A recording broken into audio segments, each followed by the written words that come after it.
They were called teachers, role models, caretakers. But sometimes, behind the calm eyes at the blackboard, something else was concealed. Not education, but control, exploitation, even violence, carried to the end. In many files, these cases seemed unrelated. A high school teacher conspiring with a student to kill her husband. A babysitter bringing a gun into an elementary classroom. A female PhD pulling out a firearm and shooting a colleague during a meeting. An elementary teacher turning a forbidden relationship into a decades-long tragedy. And an academic family where a law professor collapsed by the hand of his former in-laws. The common point: no one suspected them, not because they were too intelligent, but because society believed teachers, babysitters, educators could not possibly be killers. If there is a detail that makes you stop and think, leave a comment. And to continue opening the files that remain unfinished, subscribe to Unseen True Crime Documentary, because truth only exists when someone dares to name it. The first perpetrator, Pamela Smart, a young teacher in New Hampshire. Greg Smart called her his wife, his partner of less than a year. Then one evening, a single gunshot rang out in the living room. The one behind it all was the person Greg trusted most. The story began with familiar images. A young couple, a small apartment, unfinished dreams. Pamela, 22, a communications graduate, had taken a job as media coordinator at the local high school. Greg, an insurance worker, loved rock music, liked gatherings with friends. On the surface, they were an ordinary newlywed couple married less than 10 months. No one saw the fractures. In the diaries of friends, Pamela was often described as ambitious, sharp, always wanting more from life.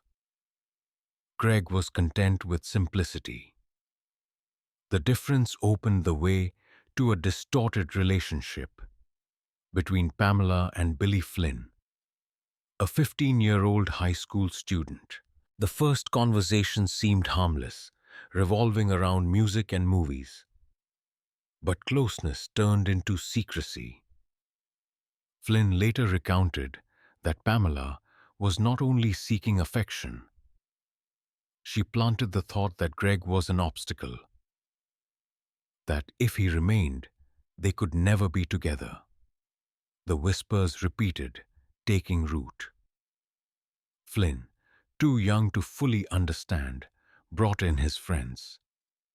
Patrick Randall, Vance Latime Jr., Raymond Fowler, 4 teenagers whose lives revolved around school, suddenly stepped into a plot to kill an adult. On May 1st, 1990, Greg returned home after work. The apartment was quiet, but inside, someone was waiting. A single gunshot pierced his head. When his body collapsed, the scene appeared to be a failed robbery. Pamela returned, weeping to neighbors, calling the police. Within days, the image of the unfortunate young widow appeared across newspapers. On screen, she was a widow. Beyond the cameras, she was the instigator. The lead came from another student, Cecilia Pierce. She was close to Pamela, entrusted with many secrets. When she heard Pamela say things that seemed impossible, Cecilia went to the police. Investigators persuaded her to wear a recording device. In many conversations, Pamela's voice was captured. Calm, sometimes with laughter, as she mentioned that Greg was no longer. The tapes became key evidence. Flynn broke down in the interrogation room. He admitted his relationship with Pamela, confessed that he pulled the trigger himself. The other accomplices also gave statements, all pointing to Pamela as the planner. Their testimonies aligned with the recordings, forming an undeniable chain of evidence. The 1991 trial became a national focus. Reporters crowded in, cameras running constantly. A young teacher, an affair with a minor student, masterminding her husband's death.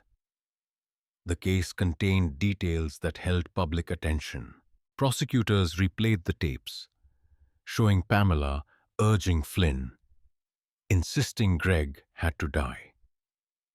The defense argued Pamela had never given a direct order, that the recordings were taken out of context, that the teenagers acted on their own.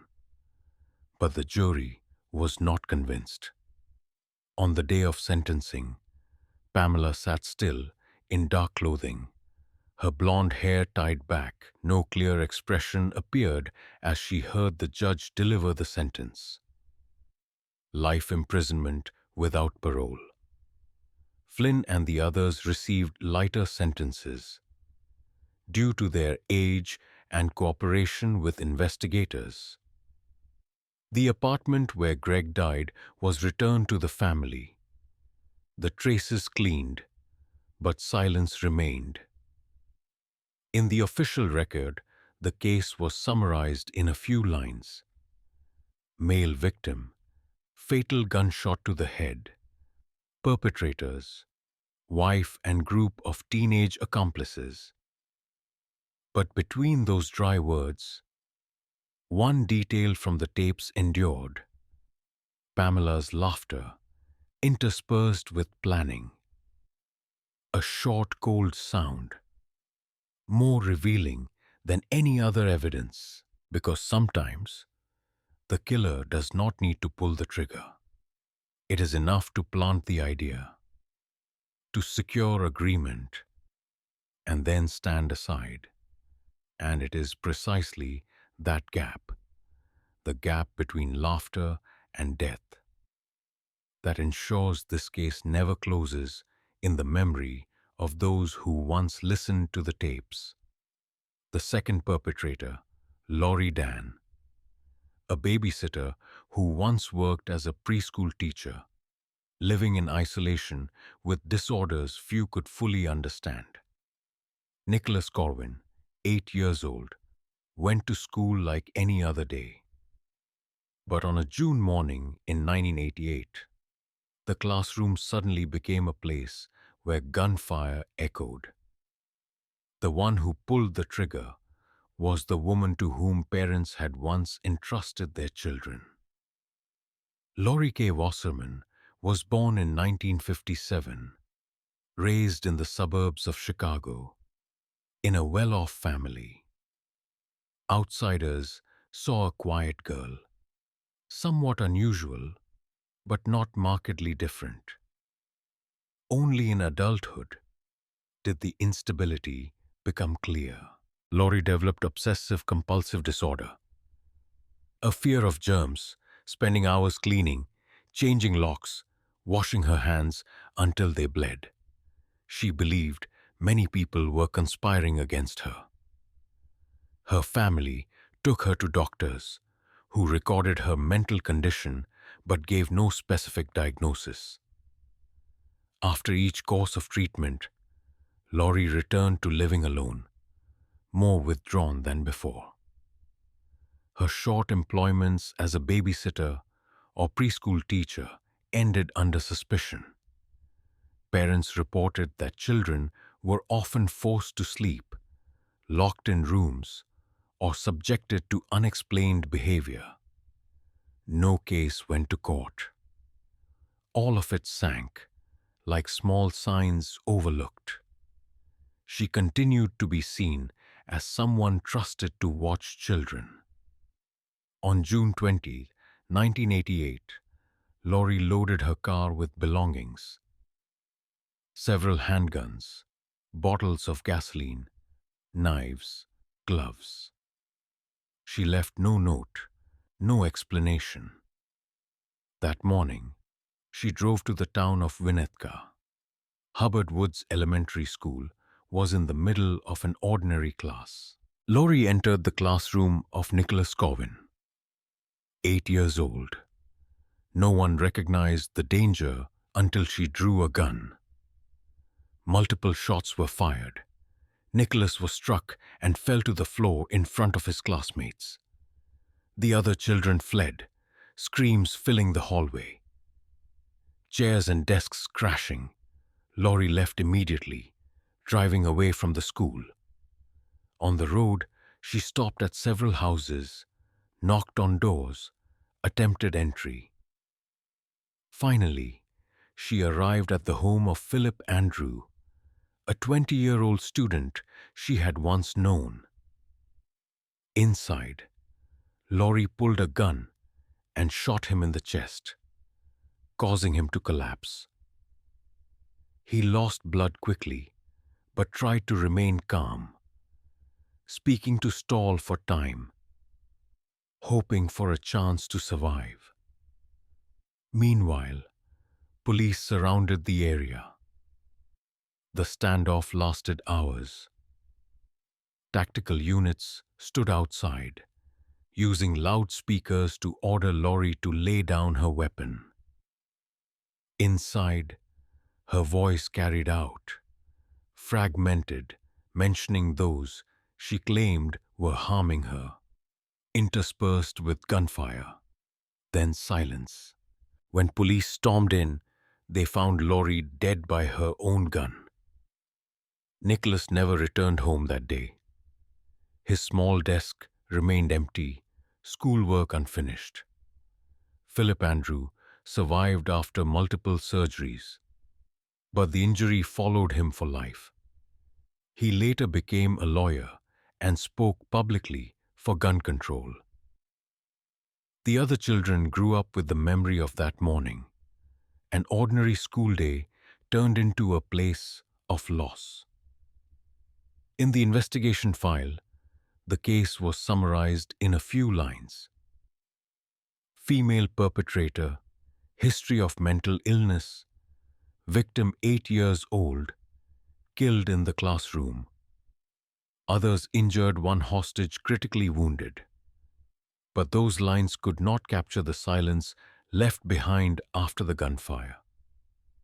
Silence in the hallway, where students no longer dared to sit in their usual seats. Silence where parents brought their children to school but no longer felt safe. A person once hired to watch over children had become the one who destroyed the innocence of a classroom. And the line between trust and tragedy was at times no more than a classroom door opened on the wrong morning. The third perpetrator, Amy Bishop, a female neuroscientist teaching at the University of Alabama. In old records, in 1986, her younger brother died from a gunshot inside the house. The case was closed. 24 years later, in a faculty meeting, Amy pulled out a gun and shot her colleagues. It was called an unexpected tragedy, but the signs had been present. Amy Bishop was born in 1965, raised in Massachusetts, in a middle-class family. Her father taught art, her mother stayed home. She was remembered as intelligent but quick to anger.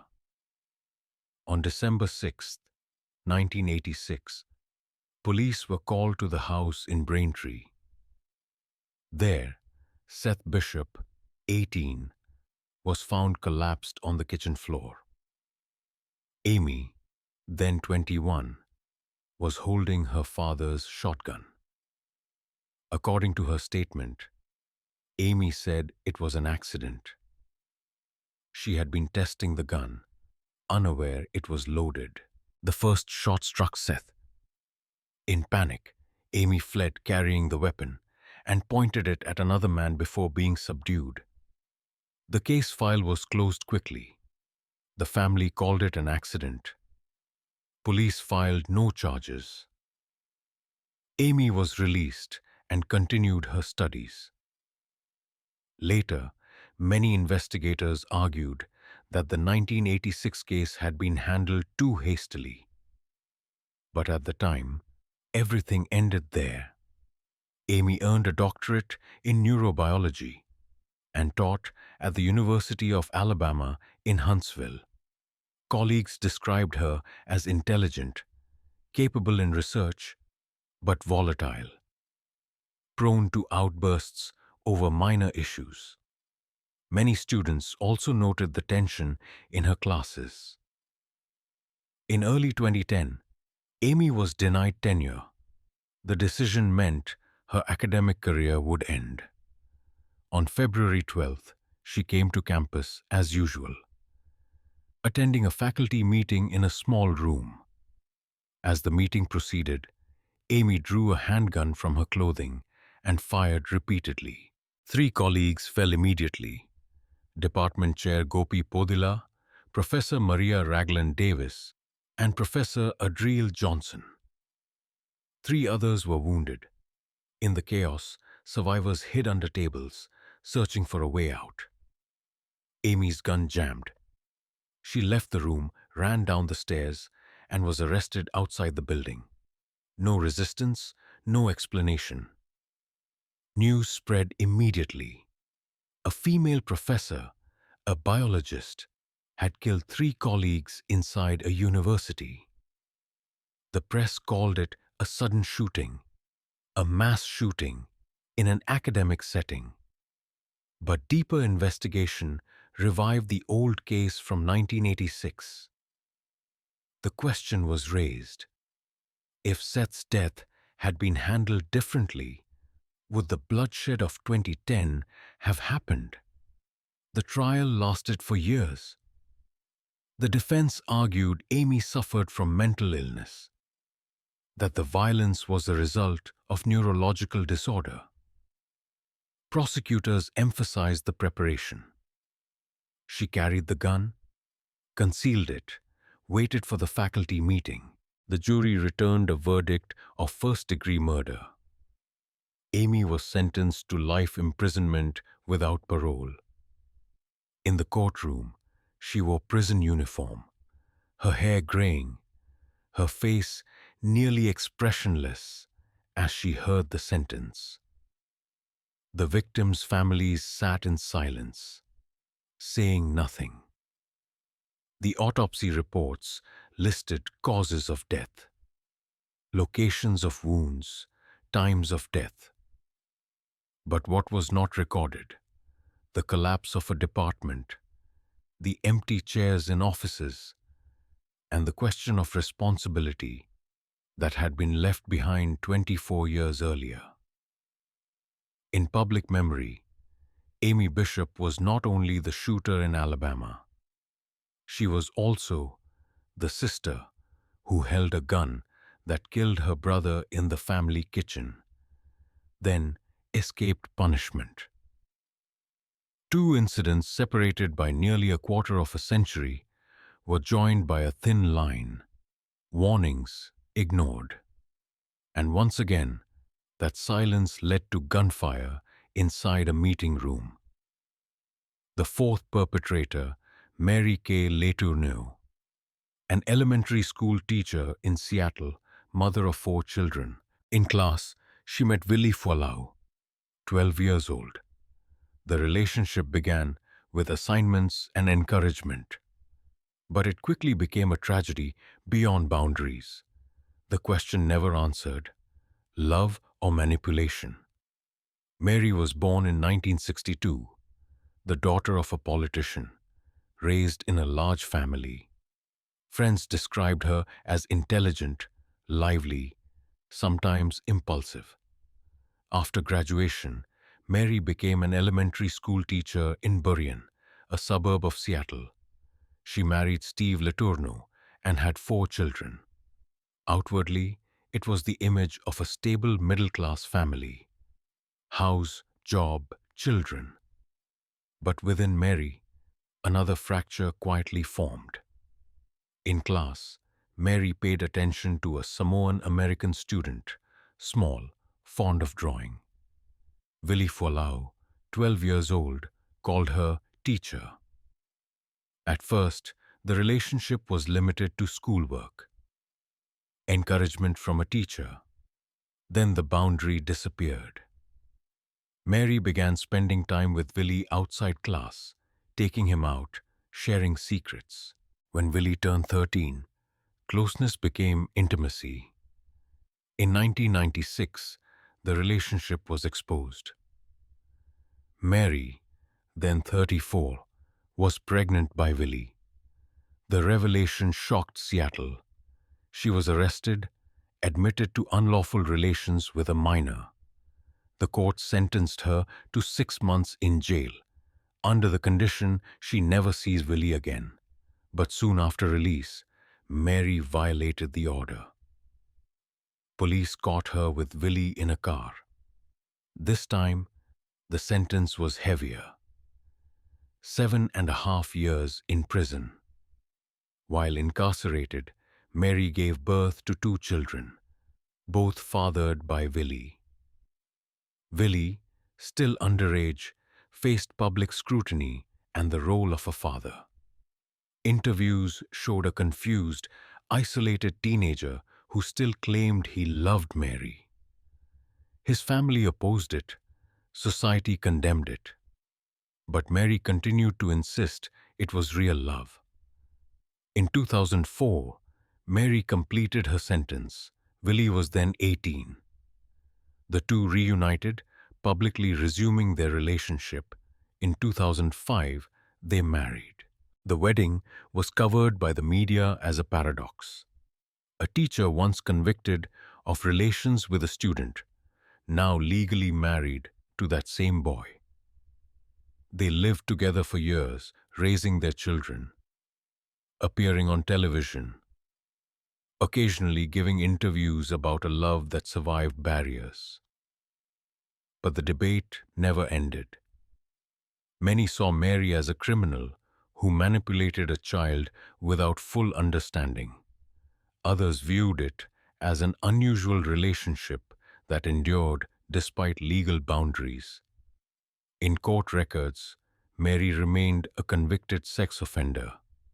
In life, she was a wife and mother, living with Willie until their separation in 2017. In 2020, Mary died of cancer at the age of 58. Willie was present in her final days to say goodbye. The press recalled the case, recalled the image of the teacher and the 12-year-old student. The file recorded, in 1996, a teacher convicted for unlawful relations with a student. But what was not recorded were the 2 decades of shared life, the children raised from a relationship that began inside a classroom. The unanswered question remained. Was it love or prolonged manipulation? What can a 12-year-old truly understand? Can a teacher, entrusted with authority, genuinely love outside the role of power? Those questions never reached a final judgment. What remained was a story, repeating like a paradox. Teacher and student, offender and lover, prison and wedding. In that classroom, the assignment was only a few pages. But from there, a relationship began, and it never ended. The 5th perpetrator, Charlie Adelson and his family. The victim was Dan Markle, a law professor in Florida. He was shot dead in his own garage. The investigation stretched over years, uncovering the hand of his ex-wife, her mother, her brother.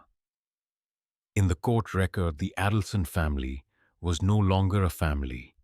They were co-conspirators.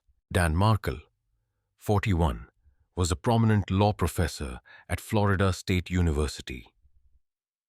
He taught constitutional and criminal law, published widely, and wrote regularly for major newspapers. To outsiders, he was a successful scholar, father of 2 young sons, living in a quiet neighborhood in Tallahassee. But privately, matters were more complicated. His marriage to Wendy Adelson, a colleague in the law faculty, had fractured. I live in Naples, Florida. They divorced in 2013, with custody disputes at the center of tension. I was a teacher, special education teacher. Wendy sought to move the children to live closer to the Adelson family in We Miami. met when my life partner Dan strongly opposed. arrived on Christmas Eve, and the only place that was A open to change judge that time. ruled in It his was very- favor, he practiced tooth. preventing the He move. actually went to high school with Harvey, and Harvey was practicing dentist. For the Adelson family, And so he practiced the decision And was he a called a mutual friend defeat. from high school also The and said, quiet "Who do you know in South strain Florida who turned can help?" into And hostility. Our friend mentioned Harvey's name, and we called him. On and the he came morning the of next day to July treat me. 18, and when you said they went to high school, that wasn't in Florida, right? 2014, No, it was in Manhattan, New York. Okay, all right, very good. neighbors So he was able heard to 2 take care of gunshots Yes, he in made a special Dan's trip to stay to garage. come in and care for him. Okay, and then how did that lead When to you? police arrived, When Ron returned, he said he was that found he had slumped met in a the classmate, high driver's school classmate of his, seat, and that he was a a very bullet loving man, and wound that he to thought the it would be head. very nice if maybe we get together with his wife. The car door remained open. We did. We all got along very well. Nothing was and, stolen. developed a friendship. The And scene when you spent your time in Florida, was resembled that an Naples at that point? No, it was in execution Southeast Florida. more At than a Florida. robbery. And was that closer to where the Adelsons were living at that Yes, time? it was. Okay, so you Dan spent time died together? at the Okay, so hospital surprising. We did. Did you travel hours together at all? later. Quite often. Okay, so you had a lot of contact over the At years. Very much. first, Okay. Did you have the police opportunity had no to clear talk to them when lead. you were away in New Jersey? Absolutely. But the So you had regular contact. investigation Okay, I'm going to tell you, this nice young lady over here, she's typing every word we're saying, Neighborhood and I have a bad habit of security talking over people, and she will do that. captured a You Toyota write that Prius, quickly. So you and I are going to need to circling make multiple wait till times finish that before we start to speak, morning. okay? So you had The regular car contact with was Mrs. Adelson while traced you were in New Jersey. to Yes. And then Sigfredo spending time together while you were Garcia in Florida. Yes. And and you said it started out Luis in Ventura, Rivera, Florida, and that was close to where she lived. At some point you 2 got your men home in from Naples. That's Miami right. Okay, but still with continued to prior spend time with the records. Yes. Okay. Did you have an opportunity to meet your children? Rivera Yes, I did. later Okay, and admitted and who were they? they had been Okay. hired Did you to have an kill opportunity Dan with the Adelsons to spend time in with exchange her for children and you? cash. Yes. Okay. And you never met Rob? The connection No. All right. How would you best was describe Catherine Donna Adelson and what McBanua, you've come to know of her over these many years? former girlfriend of Charlie Adelson, Wendy's brother. From Rivera and Garcia, investigators followed the trail. Catherine received steady payments from Charlie's dental practice. Calls, texts, appointments filled the records. Gradually, the picture emerged. Charlie did not pull the trigger, but directed the plan, using Catherine as intermediary, hiring Garcia and Rivera. Behind him stood his mother, Donna Adelson, also involved. She frequently complained about Dan, provided financial support, even discussed ways to solve the problem. For years, the case stalled. The Adelson family hired lawyers, remained silent. But the FBI persisted. They used covert recordings, planting a listening device in a restaurant. On tape, Charlie and Catherine discussed the Markel problem, mentioning money and the risk if discovered. It became key evidence. In 2016, Garcia and Rivera were arrested. Rivera pled guilty, testified to the entire scheme, and received a reduced sentence. Garcia went to trial and was sentenced to life. Catherine McBanua faced multiple trials, ultimately receiving a life sentence in 2022. That same year, Charlie Adelson was formally charged and brought to trial. The jury heard the recordings, testimony, and financial records. In 2023, he was sentenced to life without parole. In December 2023, Donna Adelson, 73, was arrested while preparing to leave the country. She was charged with conspiracy and murder, facing her own trial. Wendy, Dan's ex-wife, has not been charged. Yet in every investigative report, her name appeared as the central figure of the conflict. The Adelson family, once regarded as a model of professional success in Miami, a dentist, a professor, a full household, appeared in court records as a criminal network. In testimony, Rivera called it a murder for hire, money to settle a custody dispute. In the legal file, Dan Markel's death was reduced to a few words. Male victim, 2 gunshot wounds to the head, pronounced dead at hospital. But behind the words was the void. 2 young sons without a father, a law faculty without a professor, and a family of academics transformed into accomplices. Because at times, betrayal does not come from strangers. It emerges at the dinner table, among those sharing the same name, and leaves behind a body in a garage on a summer morning.